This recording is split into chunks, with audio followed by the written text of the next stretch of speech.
My dear friend, to consider you to be my friend is what entitles you to every endeavour on my part, whereby I may serve your interests. And the inclinations you have to deepen your Christian faith are so much at one with my duty that I shall not require to go far out of my way to serve you.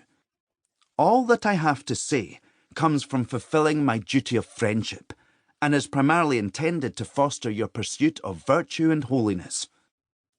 I hope that you will indeed make that your greatest endeavour. Indeed, these paragraphs are the most fitting way that I can express my affection and my gratitude toward you, and I shall not delay in fulfilling my promise to you to do so. For although I know that you are already provided with greater assistance in these matters than I can offer, and that anything I might say is unlikely to be new to you, yet I do hope that coming from one whom your honour as a friend will make what I have to say somewhat more acceptable to you. I am hopeful, too, that God may so direct my thoughts that something or other may prove useful to you. I must, in advance of writing, beg your pardon if in trying better to set out my thoughts I deal with such basic issues as are unnecessary for you in particular. Mistakes about religion. I cannot speak about religion without lamenting that among so many who claim to be religious, so few understand what it means. Some consider it to be primarily a matter of intellect and understanding and orthodox opinions. The only account that they can give of their religion is that they are of this or that theological persuasion, or that they have joined one of the many groups or sects into which Christendom is so unhappily divided. Others consider it to be a matter of outward behaviour. They are to be found caught up in a constant round of duties and observances.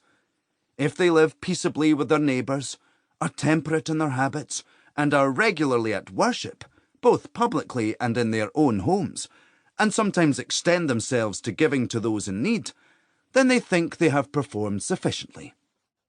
Still others focus on their emotions. They concentrate on spiritual ecstasy in their devotions. All they aim for is to pray with passion, to think of heaven with pleasure, and to be so overwhelmed with a sense of loving God that they persuade themselves that they do love Him. As a result, they are filled with such a great confidence in their own salvation that they consider such confidence in itself to be the most important of Christian virtues.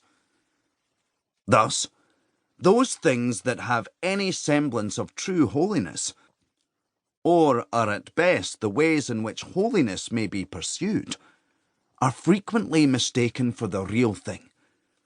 Indeed, sometimes even wickedness and vice masquerade as true religion. Here I am not speaking about the flagrant and often grotesque practices that are used by pagans in the worship of heathen gods. No, it is about Christians that I am speaking. There are too many who would consecrate their vices and hallow their corrupt affections.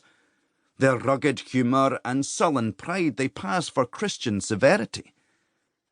Their fierce anger and bitter resentment towards their enemies they call holy zeal.